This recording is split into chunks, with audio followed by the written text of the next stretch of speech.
Yadav JAC ఆధ్వర్యంలో బషీర్బాగ్లో press club meeting జరుగుతున్నది. ఈ కార్యక్రమానికి తెలంగాణ రాష్ట్రం నుంచి వివిధ జిల్లాల నుంచి యాదవ్ జేఏసీ సభ్యులందరూ కూడా కమిటీ నాయకులందరూ కూడా పెద్ద ఎత్తున తరలి రావడం జరిగింది.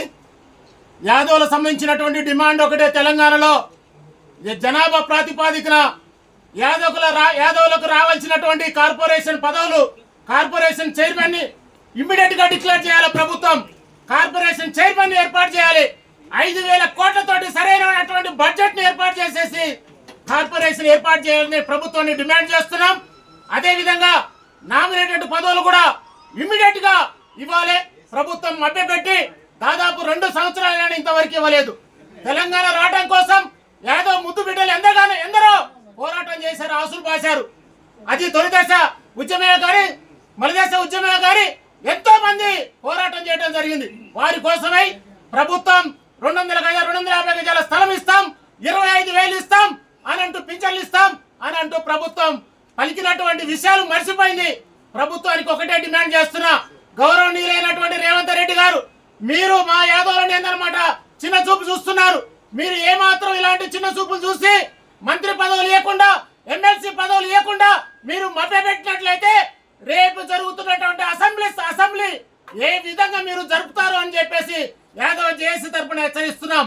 యాదవులకు రావాల్సినటువంటి నామినేటెడ్ పదవులు ఇవ్వట్లేదు, యాదవులకు ఇవ్వాల్సినటువంటి స్కీములు కూడా అమలు చేయట్లేదు. గొర్రెలే కానీ మాకు ఇవ్వాల్సినటువంటి పోడు భూములే కానీ బీడు భూములే కానీ మా భూములన్నిటి కూడా మా ఆవులు గేదెలు మేపుకోకుండా భూములన్నిటి కూడా అన్యక్రాంతం చేశారు. యాదవుల భవిష్యత్ అంధకారం చేశారు. తస్మాత్ జాగ్రత్త రేవంత్ రెడ్డి గారు, మీ ప్రభుత్వాన్ని నేను హెచ్చరిస్తున్నాను. మీరు సరైనటువంటి నిర్ణయం తీసుకొని మాకు ఇవ్వాల్సినటువంటి నిధులే కానీ మా స్కీమ్లే కానీ మా యాదవులకు దక్కాలి. దాదాపు గొర్రెల సెట్లే కానీ ఆవుల సెట్లే కానీ దాదాపు కోట్ల కొద్ది నిధులు విడుదల చేస్తున్నా కానీ మా నిధులని మాకు దక్కకుండా అగ్రవర్ణాలు వాళ్ళు ఎత్తుకొని పోతున్నారు. వాళ్ళ కింద జీతకాలుగా మా యాదవులు పనిచేస్తున్నది ఎంతగానో బాధ అనిపిస్తుంది. మా యాదవులకు రావాల్సినటువంటి నిధులని మా యాదవులకు అందజేయాలి. లేనట్లయితే యాదవ్ జేఏసీ ఆధ్వర్యంలో గౌరవనీయులైనటువంటి దాసరా జయకుమార్ జేఏసీ కమిటీ ఆధ్వర్యంలో పెద్ద ఎత్తున అసెంబ్లీ సమావేశాలు జరుగుతున్నాయి కాబట్టి ముట్టడిస్తామని చెప్పి తెలియజేస్తున్నాం. జై యాదవ్, యాదవ్ ఐక్యత, యాదవ్ ఐక్యత. తెలంగాణ యాదవ మేధావుల సదస్సు ఇక్కడ జరుపుకుంటున్నాం. ప్రధానంగా తెలంగాణ రాష్ట్రంలో ఉన్నటువంటి 70 లక్షల యాదవ సభ్యులను ఆర్థికంగా, రాజకీయంగా, సామాజికంగా, విద్యాపరంగా పూర్తిగా వెనుకబడి ఉండరు. వీరు అన్ని పార్టీలు గతంలో దాదాపు ఉన్నటువంటి పార్టీలు కానీ ఇప్పుడు ఉన్నటువంటి ప్రభుత్వాలు కానీ యాదవులను కేవలం ఓటు బ్యాంకుగా వాడుకొని వదిలేస్తున్నారు తప్ప వారి యొక్క బాగోగుల గురించి పట్టించుకున్న దాఖలాలు లేవు. తెలంగాణ ఏర్పడితే యాదవుల బతుకులు మారుతాయని కేసీఆర్ మోసపూరితమైనటువంటి మాటలు చెప్పి యాదవులను ఏడేసిన గొంగడి అని చందంగా తయారు చేసిండు. యాదవులకు గొర్రెల స్కీమ్ అని పెట్టి దాదాపు 1000 కోట్ల స్కామ్ జరిగింది. మళ్ళీ 1000 కోట్లు ఎవడు తిన్నాడో ఇప్పటి వరకు ప్రభుత్వం బయట పెడతలేదు. మళ్ళీ అధికారులను బయట పెట్టింది. మళ్ళీ దానికి సంబంధించిన రాజకీయ నాయకులు ఎవరున్నారో వాళ్ళను కూడా వెంటనే అరెస్ట్ చేయాలి. ఏదైతే ఫ్రాడ్ జరిగినటువంటి డబ్బును రికవరీ చేయాలి. ఈ రాష్ట్రంలో దాదాపు 7 లక్షల కుటుంబాలు ఏదైతే ఈ గొర్రెల పెంపకం మీద ఆధారపడి జీవిస్తుండ్రో 3.5 లక్షల కుటుంబాలకు మొదటి విడతలో ఇవ్వడం జరిగింది. మిగతా 3.5 లక్షల కుటుంబాలకు ఇప్పుడు రెండో విడత రావడం లేదు. ఇప్పుడు వచ్చిన ప్రభుత్వం గత ఎన్నికల ముందలేమో మేము వెంటనే రెండో విడత గొర్రెలు ఇస్తామని మేనిఫెస్టోలో పెట్టుకున్నది. కానీ వచ్చిన తర్వాత ఇప్పుడు ఏదో స్కాము సాకు చూపి రెండో విడత ఇవ్వకుండా ఎగ్గొట్టే కార్యక్రమం రేవంత్ రెడ్డి గారు చేస్తుంటారు. కాబట్టి రేవంత్ రెడ్డి గారికి తెలియజేస్తా ఉన్నాం, అయ్యా నిజంగా ఆ గొర్రెల స్కామ్లో నిజంగా ఎవరైతే అధికారులు కానీ రాజకీయ నాయకులు కానీ ఏదైతే మోసం ఫ్రాడ్ చేసిరో వాళ్ళ మీద ఎంక్వైరీ చేయండి. ఎంక్వైరీ చేసి కమిటీలు వేయండి. మీరు అది నిర్ధారణ చేసుకొని వాళ్ళను అరెస్ట్ చేసి వాళ్ళ మీద చర్యలు రికవరీ చేయి.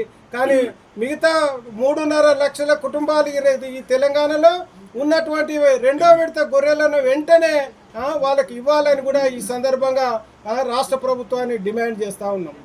అదేవిధంగా ఏదైతే కోకాపేటలో గతంలో అన్ని కులాలకు భవనాలు కట్టించినవని సంబరపడుతున్న ఆయన ఏం చేయకుండానే 10 ఏళ్ళు టైంపాస్ చేసి కేసీఆర్ గారు వెళ్ళిపోయారు. మళ్ళీ ఇప్పుడు వచ్చినటువంటి కాంగ్రెస్ ప్రభుత్వానికి మేము కోరుతున్నాం, అయ్యా నువ్వు భవనం పూర్తయింది అక్కడ, దాన్ని వెంటనే ప్రారంభించి యాదవులకు అప్పచెప్పాలి. అక్కడ ఉన్నటువంటి గతంలో ఉన్నటువంటి ఒక మంత్రి ఆయన కుటుంబ సభ్యులనే 10 మందిని శ్రీకృష్ణ ట్రస్ట్ పేరు మీద పెట్టుకున్నాడు.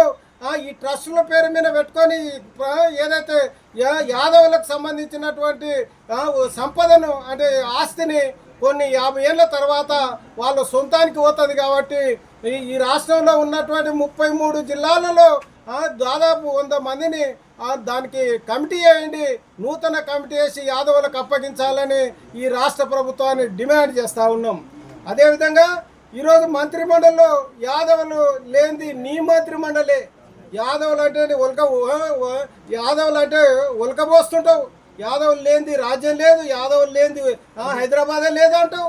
మళ్ళీ ఈరోజు యాదవులు లేకుండా మంత్రిమండలి ఉంది, నీకు సిగ్గుండాలి కొంచెమన్నా. ఖచ్చితంగా మంత్రిమండలిలో ఇప్పుడు అంతకుముందు అంటే ఎవరు లేరన్నావు, ఎవరినైనా ఇప్పుడు అవతలనేమో వేరే వాళ్ళను నామినేటెడ్ చేసి ఎమ్మెల్సీ చేస్తుండవు, తర్వాత మంత్రి పదవి ఇచ్చి మళ్ళీ మా వాళ్ళకు కూడా సీనియర్ ఎవరైతే ఉన్నారో కాంగ్రెస్లో వాళ్ళకు మంత్రి పదవి ఇచ్చి వాళ్ళను మంత్రివర్గంలోకి తీసుకొని ఎమ్మెల్సీగా నామినేట్ చేయాలని కూడా ఈ రాష్ట్ర ప్రభుత్వాన్ని డిమాండ్ చేయడం జరుగుతుంది. అదేవిధంగా కార్పొరేషన్ యాదవులకు కార్పొరేషన్ లేకుండా ఉండడం వల్ల ఎంతోమంది గొర్రెలు కాసేది ఓన్లీ 30% మంది ఉంటే 70% మంది యాదవులు ఏదైతే వివిధ వృత్తుల్లో పని చేసుకుంటూ ఉండరు, అన్ఎంప్లాయ్ యూత్ ఉండరు. కాబట్టి కార్పొరేషన్ ఏర్పాటు చేస్తే దానికి 5,000 కోట్ల రూపాయలు బడ్జెట్ కేటాయించి కార్పొరేషన్ డిక్లేర్ చేయాలని ఈ రాష్ట్ర ప్రభుత్వాన్ని డిమాండ్ చేస్తూ ఉన్నాం. ఈ అన్ని సమస్యల మీద అదే ఏదైతే యాదవ జేఏసీ తెలంగాణ రాష్ట్రంలో పనిచేస్తుంది. ఎక్కడ కూడా అగ్రవర్ణ పార్టీల్లో ఉన్నటువంటి వాళ్ళను మేము చైతన్యం చేస్తున్నాం. ఈరోజు కాకపోయినా రేపైనా మేమంతా ఏకమైతే మీ బతుకులు రోడ్డు మీదకి వస్తాయి. కాబట్టి రోడ్డు మీదకి రాకుండా ఉండాలంటే మీ దాంట్లో ఊడిగం చేస్తున్నటువంటి మా బిడ్డలకు తప్పనిసరిగా నామినేటెడ్ పోస్టులలో అవకాశాలు ఇవ్వండి. అదేవిధంగా కార్పొరేషన్ ఏర్పాటు చేయండి. అదేవిధంగా కోకాపేట బిల్డింగ్ ఏర్పాటు వెంటనే ప్రారంభించండి. అదేవిధంగా మంత్రిమండలిలో యాదవులకి అవకాశం కల్పించండి. ఈ సమస్యల మీద యాదవ జేఏసీ ఉద్యమిస్తుందని కూడా ఈ సందర్భంగా తెలియజేస్తాము. మండల ఆశయాలను మండల కమిషన్ ఆశయాలను మండల కమిషన్ ఆశయాలను జై యాదవ్, జై యాదవ్, హైదరాబాద్ అడ్డ యాదవుల గడ్డ.